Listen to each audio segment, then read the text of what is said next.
तो आज भारत के मित्र इजराइल की तरफ से भारत के लिए एक बड़ा ऑफर दिया गया है, जिसमें इजरायली राजदूत का कहना है कि भारत रशिया को छोड़े और अमेरिका के साथ F-35 फाइटर जेट की डील को कर ले, क्योंकि जिस प्रकार से F-35 ने इजराइल की वायुसेना की ताकत को कई गुना बढ़ाया है, ठीक उसी प्रकार से भारतीय वायुसेना की ताकत को भी F-35 कई गुना ज्यादा बढ़ा देगा। पर क्या भारत को इजराइल की इस बात को मानना चाहिए या फिर नहीं मानना चाहिए, इसके बारे में हम आप सभी को आज इस वीडियो के माध्यम से बताएंगे। दरअसल इजराइल के साथ जो अमेरिका की F-35 की डील हुई है, वो अभी तक अमेरिका ने किसी के साथ नहीं करी है, क्योंकि अमेरिका ने इजराइल को खुली तौर पर छूट दे रखी है कि वो F-35 के साथ कुछ भी कर सकता है। और अमेरिका ने जो इजराइल को F-35 दिया है, उसे F-35I कहा जाता है। वैसे भारत के लिए जो F-35 मिलने वाला है, वो F-35 का F-35A वेरिएंट होने वाला है। पर इजराइल के F-35I की बात करें तो इजराइल ने अपने हिसाब से F-35 को हर प्रकार से मॉडिफाई किया है, उसकी रडार को चेंज कर दिया।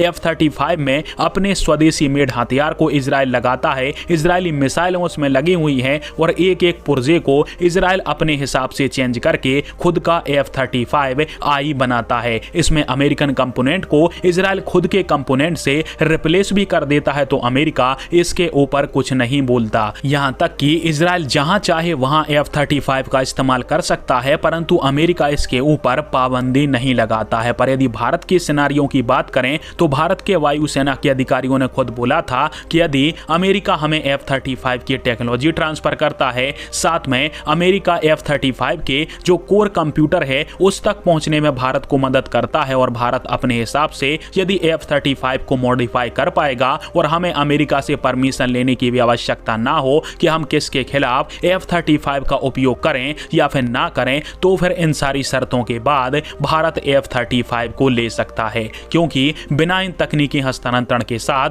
भारत को F-35 लेना बहुत ही ज्यादा हानिकारक हो सकता है। एक तो अमेरिका की फॉरेन पॉलिसी है, कभी राष्ट्रपति बदल जाते हैं तो दूसरे देश के साथ उसके संबंध बिल्कुल चेंज हो जाते हैं। कल को यदि भारत ने F-35 ले लिया, इसके पुर्जे हमें नहीं मिले, या फिर अमेरिका ने बोल दिया कि तुम्हें पाकिस्तान के खिलाफ F-35 का इस्तेमाल नहीं करना है, तो फिर भारत उस सिनारियो के अंदर क्या करेगा? भारत का F-35 बेकार ही होगा। और इसी कारण से भारतीय वायुसेना के अधिकारियों का भी कहना है कि जब तक भारत की शर्तों के हिसाब से F-35 की डील भारत के लिए नहीं होती है, तब तक F-35 को लेना भारत के लिए फायदेमंद नहीं रहेगा।